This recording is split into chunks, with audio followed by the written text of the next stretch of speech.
Hello दोस्तों, आप लोगों का स्वागत है आपके अपने YouTube channel PK pedagogy classes में। तो दोस्तों, आज हम लोग बीएड के पेपर 5 का गेस क्वेश्चन साथ ही पिछले वर्ष 2000 में आए हुए प्रश्नों को देखेंगे और उसकी तैयारी अभी आगामी 14 तारीख से जो परीक्षा होने वाली है उसकी तैयारी हम बृहद रूप से करें।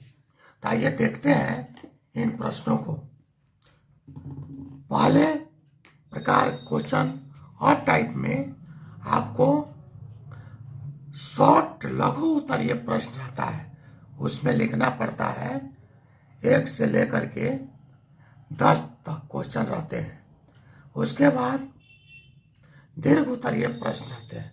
तो आइए दोस्तों, हम लोग लघु उत्तरीय और दीर्घ उत्तरीय प्रश्नों को देखते हैं और इनकी तैयारी आप पूर्ण रूप से परीक्षा के लिए करेंगे। गेस क्वेश्चन है पेपर 5 के लिए, बीएड फर्स्ट ईयर के लिए पेपर 5 में। तो आइए पहला प्रश्न देखते हैं। What is meaning of disciplinary knowledge? अनुशासनात्मक ज्ञान का क्या अर्थ है? इसको हम अच्छा से तैयारी करेंगे। अनुशासनात्मक ज्ञान से संबंधित है, हम नॉलेज कैसे प्राप्त करते हैं और डिसिप्लिन अनुसार नॉलेज किस प्रकार से करते हैं। सेकेंड प्रश्न देखते हैं। Explain the relationship between disciplinary area with school subject. अनुशासनात्मक क्षेत्र तथा विद्यालय विषय में मध्य संबंध को समझाएं। अर्थात अनुशासन का जो क्षेत्र है और विद्यालय विषय के मध्य किस प्रकार संबंध है उसको समझाना है। तीसरा क्वेश्चन है। What is source method in school science? सामाजिक विज्ञान के स्रोत विधि क्या है? चौथा क्वेश्चन देखते हैं। सुख शिक्षण की अवधारणा समझाइए। सुख शिक्षण की अवधारणा समझाइए। Explain the concept of micro teaching. 5 इसमें है। What is cooperative learning? How cooperative learning is useful in science teaching. सहकारी अधिगम क्या है? विज्ञान शिक्षण में सहकारी अधिगम कैसे उपयोगी है?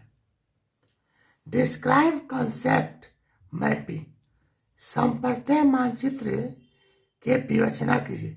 संप्रत्यय मतलब चित्र के रूप में किसी विषय को हम किस प्रकार से दिमाग में अवतरित करते हैं उसके बारे में विवेचना करना है। 7 नंबर, आगमन और निगमन विधि पर चर्चा करें। तो आगमन और निगमन विधि दोनों ही वैज्ञानिक विधि है। आगमन विधि में हम स्टेप वाइज चरण भी है। इसका प्रथम चरण है कि हम उदाहरण देते हैं, उदाहरण से नियम बनाते हैं, यानी विशेष से समान की ओर चलते हैं। मान लीजिए हम कोई क्वेश्चन दिए a+2 इंटू a+3।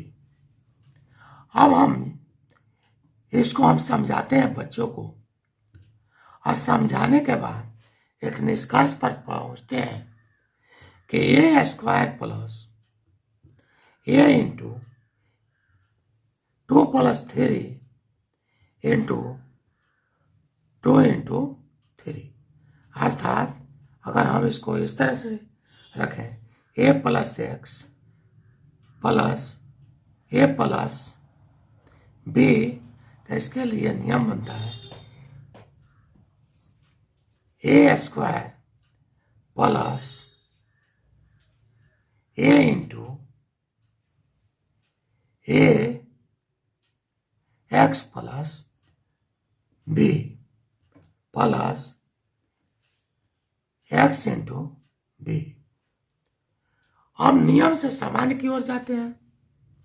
नियम से सामान्यकरण करते हैं, निष्कर्ष पर जाते हैं। तो इस प्रकार आगमन विधि में होता है।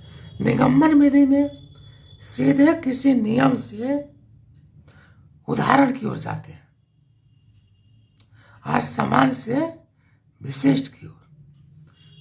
आगमन में विशिष्ट से समान से और नियम से उदाहरण देते हैं, उसका निष्कर्ष देते हैं और सामान्यीकरण करते हैं। तो इस प्रकार से आगमन निगमन विधि आपको पढ़ना है। पाठ्यक्रम निर्माण के चरण को लिखें। पाठ्यक्रम किस रूप में हम निर्माण करते हैं, उसके लिए कौन कौन से स्टेप होंगे। डिस्क्राइब अबाउट हॉस्पिटलिटी, अतिपाल्य के बारे में वर्णन करें। क्या है हॉस्पिटलिटी, क्या है। चौथा है समस्या समाधान विधि के चरण के बारे में लिखें। समस्या समाधान के लिए कौन कौन से स्टेप होगा उसके बारे में लिखना है। Right step problem solving method. ठीक है। व्हाट इज, अगला 11 नंबर प्रश्न है, what is precaution required in a story method. कहता है व्हाट इज प्रिकॉशन, क्या सावधानियां बरतनी चाहिए, प्राप्त करना चाहिए स्टोरी कहानी विधि में। कहानी कथन विधि में क्या क्या सावधानियां आवश्यक है। What is nature and role of disciplinary knowledge in school. विद्यालयों में अनुशासनात्मक ज्ञान की प्रकृति और भूमिका क्या है। अथवा discuss the difference between discipline and interdisciplinary subject. अनुशासन और अंतर अनुशासन विषय के मध्य अंतर की विवेचना कीजिए।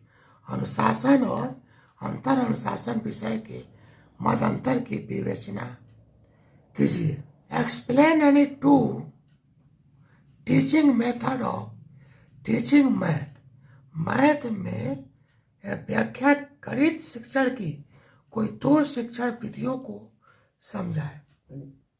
इसमें क्या करते हैं, दो गणित शिक्षण विधि को एग्जाम्पल के साथ, जैसे आगमन निगमन, यह गणित शिक्षण की विधियां है, इसको हम समझाएंगे, समझाए भी है। इसको नोट्स भी पहले भेज दिए हैं, फिर से नोट्स चाहिएगा आप लोग तो भेज देंगे। What is constructive learning, explain in detail. निर्माणात्मक अधिगम क्या है, विस्तार से समझाइए। निर्माणात्मक अध्ययन पहले भी आप लोग को पढ़ा चुके। निर्माणात्मक अध्ययन अर्थात वैसा अध्ययन जिसको क्लास में पढ़ाते वक्त बच्चों से प्रश्न करना, पूछना, सतत मूल्यांकन करना, यह निर्माणात्मक मूल्यांकन है। इसमें बच्चे सीखते हैं और उनका दिन प्रतिदिन उनका ज्ञान बढ़ता है। ऐसे मूल्यांकन विधि को निर्माणात्मक अर्थात फॉर्मेटिव लर्निंग कहते हैं, या कंस्ट्रक्टिव। फॉर्मेटिव या कंस्ट्रक्टिव जिसमें बच्चों का निर्माण होता है उसको कहते हैं। विस्तार से समझाइए। तो इसको मैं भेजा भी हूँ, पेपर 5 में इसका आंसर भेजा भी हूँ पहले, नहीं सभी को मिला होगा तो फिर से इसका मैं भेज दूंगा। चौथा नंबर, पाठ सहगामी क्रियाएं क्या है। अनुशासन के संबंध में विभिन्न प्रकारों को यानी पाठ सहगामी यानी कोई भी पाठ पढ़ाते समय उससे संबंधित विभिन्न क्रियाकलापों को विभिन्न विषय से संबंधित उदाहरण को समझाते हैं। इसको बोलते हैं पाठ सहगामी क्रियाएं। पाठ से संबंधित विषय को एक्टिविटी क्रियाकलाप विधि कराते हैं, खेल विधि कराते हैं, विभिन्न प्रकार के जो टीचिंग एड्स का प्रयोग करते हैं। इस प्रकार की विधि को पाठ सहगामी यानी सहगामी माने पाठ की पढ़ाने में जो सहायता करता है उसको पाठ सहगामी कहते हैं। अनुशासन के विभिन्न संबंध या विभिन्न प्रकारों को समझाएं। राइट शॉर्ट नोट्स अथवा write short notes on following. निम्न पर संक्षिप्त टिप्पणी लिखी। Brainstorming method. मस्तिष्क विप्लव विधि क्या है? मस्तिष्क विप्लव विधि क्या है? Group discussion. समूह तर्क और विवेचना क्या है?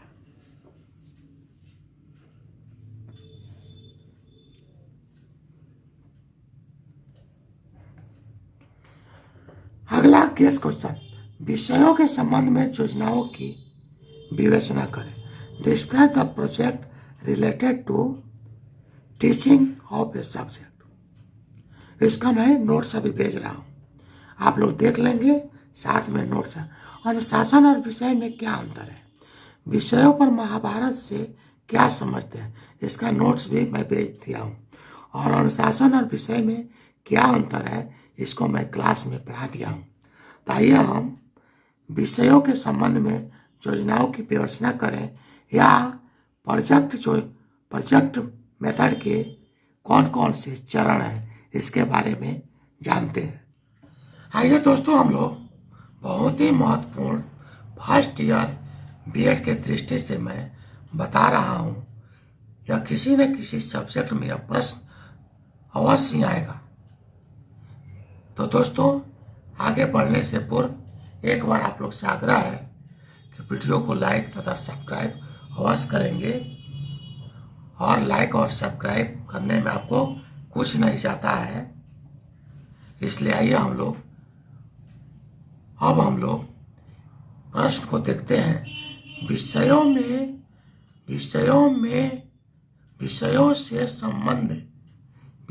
से संबंध योजनाओं की विवेचना करें और प्रोजेक्ट विधि के विभिन्न चरण को स्पष्ट करें।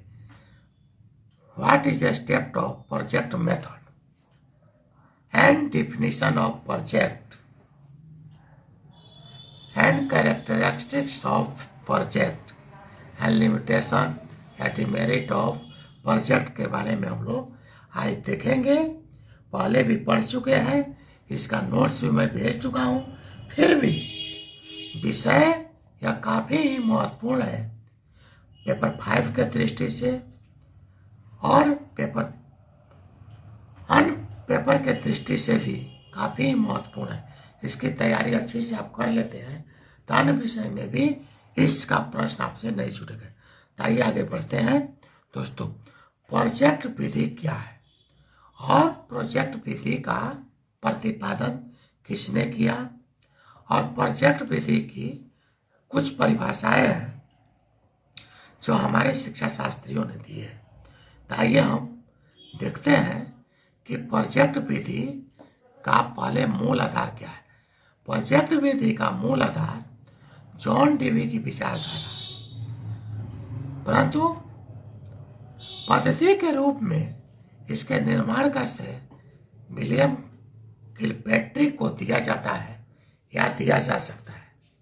विलियम किलपैट्रिक महोदय ने इस पर बहुत ज्यादा बल दिया। आइए हम विलियम किलपैट्रिक के अनुसार इसकी परिभाषा को देखते हैं। प्रोजेक्ट एक स्व उद्देश्य क्रिया है जिसे मन लगाकर सामाजिक वातावरण में किए जाए। A project is whole hearted purposeful activity in a social environment. Project एक स्व उद्देश्य यानी उद्देश्य रह करके प्रोजेक्ट बनाया जाता है, या बिना उद्देश्य का नहीं होता है, जिसे मन लगाकर पूरे सामाजिक वातावरण में, सोशल एनवायरनमेंट में इसको किया जाता है। स्टीवेंसन के अनुसार प्रोजेक्ट एक समस्या मूलक कार्य है जिसे स्वाभाविक परिस्थितियों में पूरा किए जाते हैं। प्रोजेक्ट एक समस्या मूलक यानी यह किस प्रकार की सामाजिक समस्या हो, विद्यालय समस्या हो, इन प्रकार की समस्याओं को निपटारा करने के लिए हम प्रोजेक्ट का चयन करते हैं। ये project is a problematic act carried to completion its natural setting सेल्फिंग। बेलार्ड के अनुसार प्रोजेक्ट यथार्थ जीवन का ही एक भाग है जो पाठशाला को प्रदान किया जाता है। ये project is a bit of real life that has been important into school. A project is a bit, a real life that has been imparted into school. Important into school. Ballard के project यथार्थ जीवन का ही एक भाग है जो पाठशाला में प्रदान किया जाता है। बेलार्ड मते कहते हैं कि प्रोजेक्ट हमारे जीवन का एक भाग है और पाठशाला में इसे प्रदान किया जाता है। मान लीजिए आपको दैनंदिन कार्य करने की क्रिया विद्यालय में समझाया जाता है। बच्चों को घर पर कब जगना है, कब पढ़ना है, कब खाना है, कब खेलना है, इसके लिए भी एक नियम बनता है या भी विद्यालय द्वारा बच्चों को सिखाया जाता है। तो इस प्रकार से यह कहा जाए कि प्रोजेक्ट जो है जीवन का सार्थक यथार्थ जीवन का एक भाग है तो अत्युक्ति नहीं होगी। अतः योजना या प्रोजेक्ट विधि एक ऐसी विधि है जिसे प्रयोग करते हुए सीखने पर अधिक बल दिया जाता है। अध्यापक तो केवल मार्गदर्शक अथवा सहायक का स्थान ग्रहण करता है। इस विधि में पाठ सामग्री तथा शिक्षण पद्धति का विचार छात्र के दृष्टिकोण से किया जाता है। करके सीखने की अपेक्षा प्रयोग करते हुए सीखने की योजना विधि है। करके सीखने के बजाय करके सीखने के जॉन डेवी के विचार के बजाय प्रयोग करते हुए सीखने की योजना विधि के निकट पाते हैं। जो योजना विधि के प्रमुख चरण निम्नलिखित है। प्रोजेक्ट विधि के प्रमुख चरण निम्नलिखित है। परिस्थिति का निर्माण करना। परियोजना विधि शिक्षण केंद्रित न होकर के बाल केंद्रित विधि है। ऐसी परिस्थिति में अध्यापक बालक के ऊपर कोई कार्य थोपते नहीं बल्कि बालकों से विचार विमर्श कर एवं स्वयं दिशा निर्देश देकर ऐसी परिस्थितियों का उत्पन्न कर देते हैं कि छात्र उस कार्य को करते हुए अपने आप प्रेरित हो जाते हैं। इसे हम छात्रों में रुचि जागृत करने को कहें तो कोई अतिशयोक्ति नहीं होगी।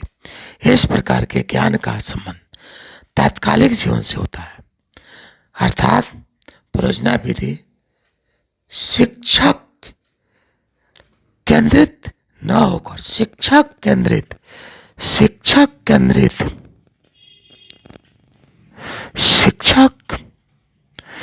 केंद्रित न होकर के बालक केंद्रित विधि है, यानी बालक को आधार लिया जाता है। ऐसी परिस्थिति में अध्यापक बालक के ऊपर कोई कार्य थोपते नहीं है बल्कि बालकों से विचार विमर्श कर दिशा निर्देश देकर ऐसी परिस्थितियां उत्पन्न कर देते हैं। छात्र उस कार्य को करते हुए अपने आप प्रेरित हो जाते हैं।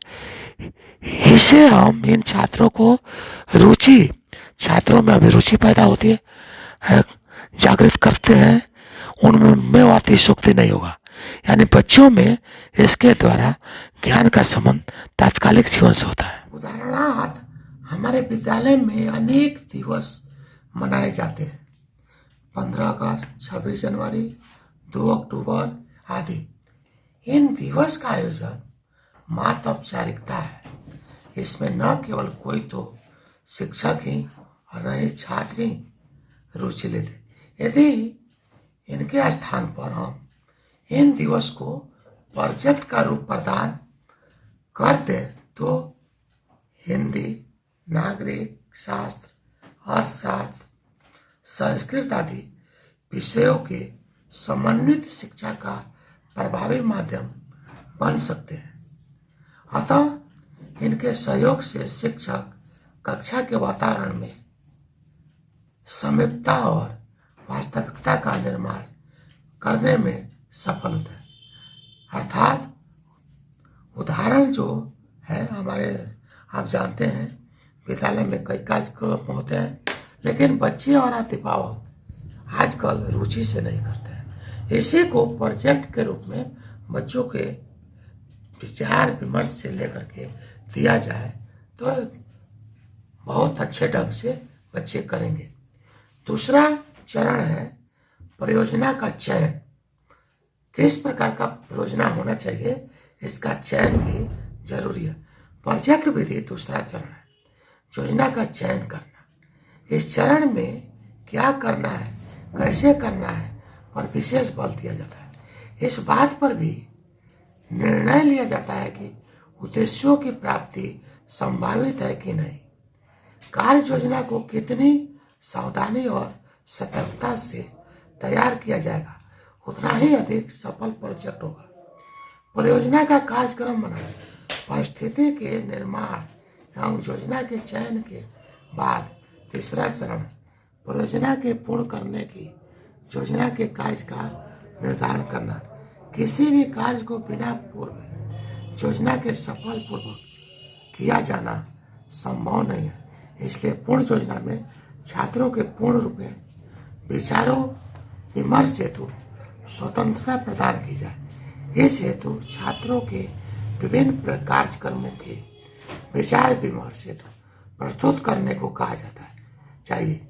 छात्र और शिक्षक अपने अपने विचार प्रस्तुत करते हैं और जिन मुद्दों पर दोनों सहमति देते हैं उन्हें चयन किया जाता है। उसी को कार्यक्रम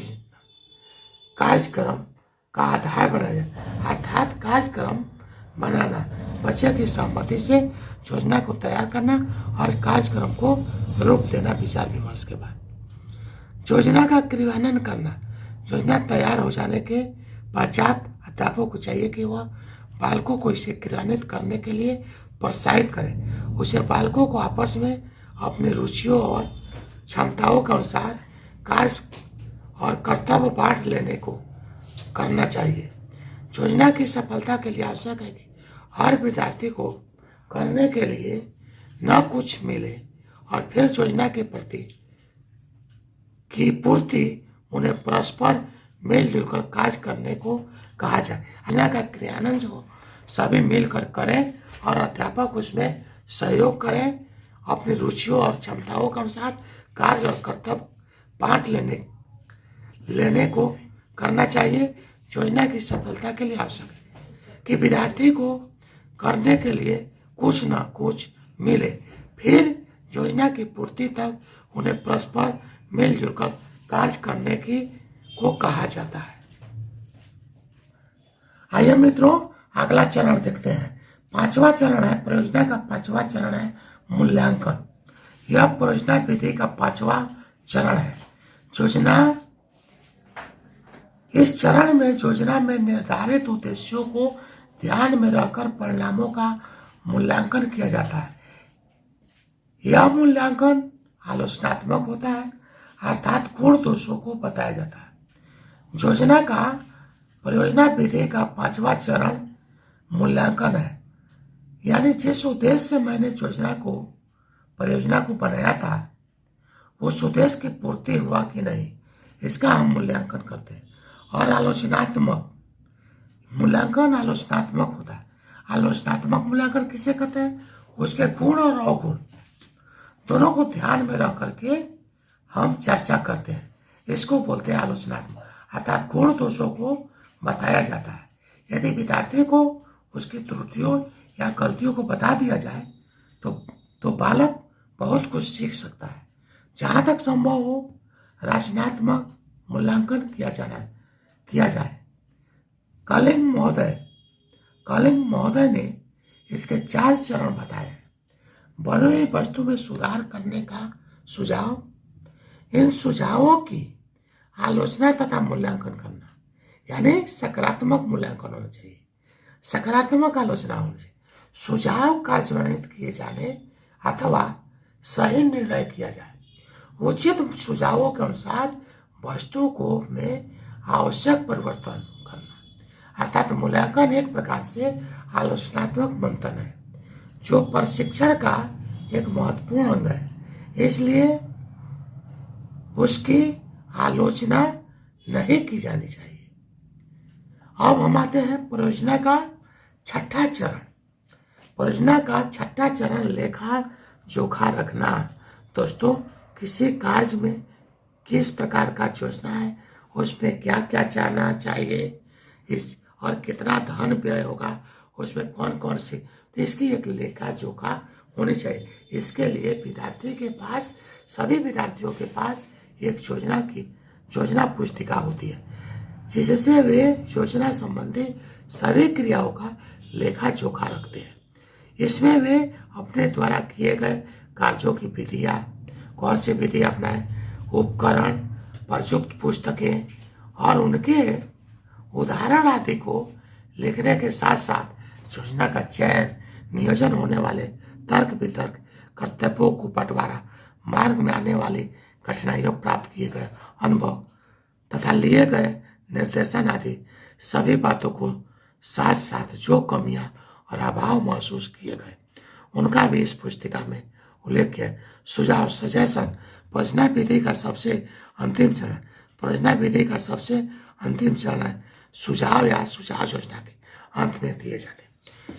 और योजना कमियां विधियों न महसूस किए, इन कमियों से संबंधित सुझाव छात्र में देते हैं। यानी जो कमी है, जो अच्छी बात है, उसके सुझाव बच्चों को देना। इन सुझावों का वह लाभ उठाता है। भविष्य में समस्या हम इस विधि से चुने वो इसमें एक कमियां न रहे, इस हेतु इनकी भूमिका। यानी सुझाव देने का मतलब है कि ऐसा सुझाव कि उसमें यदि कोई कमी है वो आगे से कमी नहीं हो, और उसमें जो भी और चीज़ जोड़ना है उसका सुझाव देते हैं ताकि अगला जो प्रोजेक्ट बनाता है तो बच्चों को उसका लाभ मिलता है, कोई भी कमी नहीं रहती। प्रोजेक्ट पद्धति की विशेषताएं या गुण निम्नलिखित है। प्रोजेक्ट विधि की, प्रोजेक्ट मेथड की क्या क्या कैरेक्टरिस्टिक होनी चाहिए, आइए हम देखते हैं।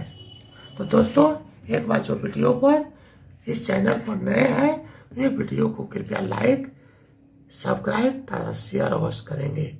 आइए देखते हैं। सीखने के नियमों पर आधारित यह विधि सीखने के नियम पर आधारित है। इसमें बच्चे सीखते हैं थर्ड टाइप के अनुसार सीखने का नियम, तत्परता का नियम, अभ्यास का नियम, परिणाम का नियम।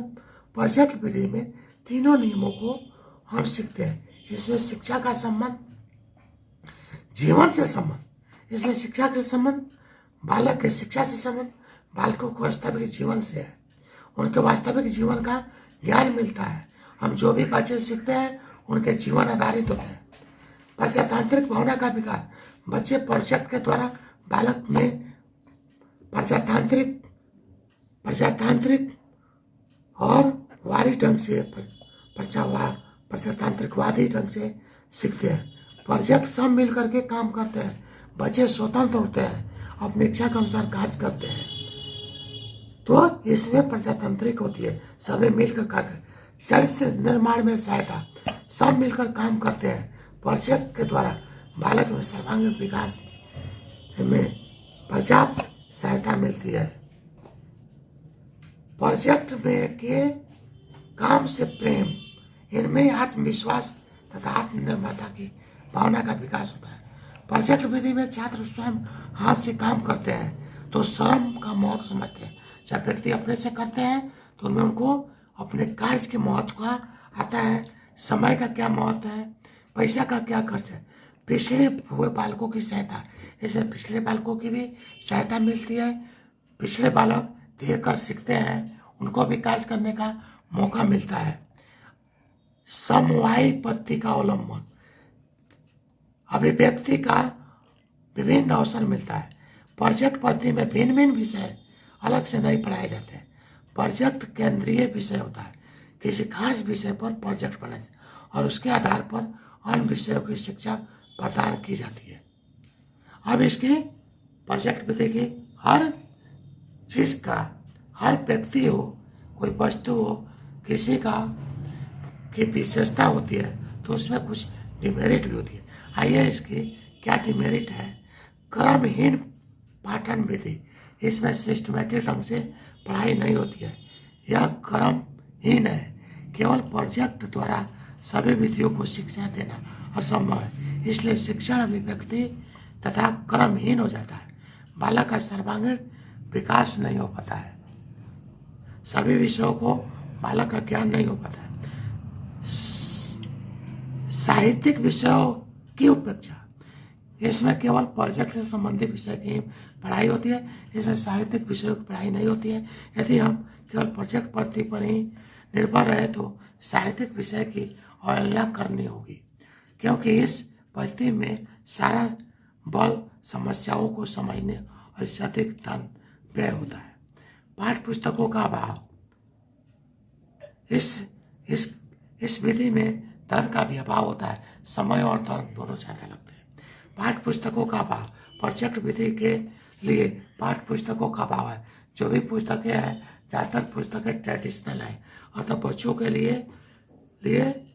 पाठ्य पुस्तक प्रोजेक्ट आधारित पुस्तक होनी चाहिए। पाठशाला परिवर्तन में कठिनाई, यदि कोई भी बालक इस प्रकार के पाठशाला को छोड़ परंपरागत पाठशाला में जाना चाहेगा अथवा वहाँ से आना चाहेगा तो उसे आरंभ में ही बहुत सी कठिनाइयों का सामना करता है। तो पाठशाला परिवर्तन में भी इस विधि में कठिनाई होती है। तो दोस्तों आज के वीडियो में इतना ही। जय हिंद, जय भारत। वीडियो को लाइक तथा शेयर अवश्य करेंगे, आप लोग से अपेक्षा है।